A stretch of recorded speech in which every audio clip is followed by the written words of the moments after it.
Hey everyone, my name is Sherman, a CPA here at Life Accounting, where we help you save on taxes and increase your wealth. Look, today I want to give you a very important update about what may be going on with the IRS currently. They are slammed. It has certainly been a crazy year for them, being that they had to issue stimulus checks, child tax credit refunds, issuing unemployment tax refunds, and so much more, while still trying to process millions of tax returns. This has resulted in a ginormous backlog of unprocessed returns and very slow response times to taxpayers, just to name a couple of the issues going on here. And since you're here, go ahead and comment below and let me know what your experience has been like so far with the IRS this year. In this episode, I want to give you a quick scoop of what I understand to be going on over there and when things may go back to normal.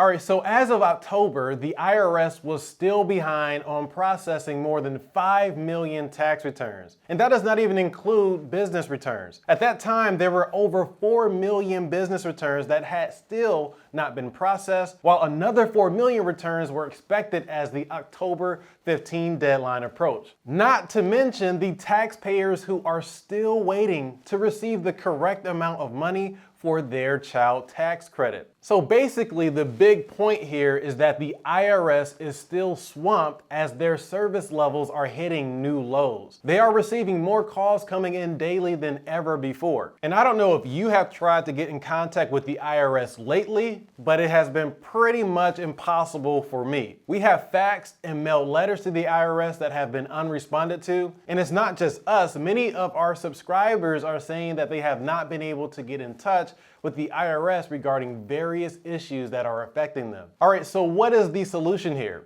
Well, the immediate solution would be for the IRS to hire more employees to handle the current volume of requests that they're currently receiving. But in order to do that, they have to have money. And according to recent headlines, the IRS is currently severely underfunded, which only complicates this matter even more. Also worth noting is the fact that the IRS operating budget fell about 20% over the last decade. So it's hard to say that no one really saw this coming. What's even more mind-boggling though is that Biden's new tax plan will only strain the IRS even more, with policies that require them to monitor all bank accounts over $600, which includes apps like Cash App, Venmo, PayPal, Apple Pay, or Zelle. So not only does the IRS appear to be strained from the stress of this tax year, but new tax changes that are coming down the pipeline will likely make this even more difficult for them. Now, to be fair, the Biden administration is proposing more money to fund the IRS as a part of his plan. But Biden has already admitted that a large portion of his spending plans would have to be downsized. Here's him saying it himself. We're not going to get $3.5 trillion.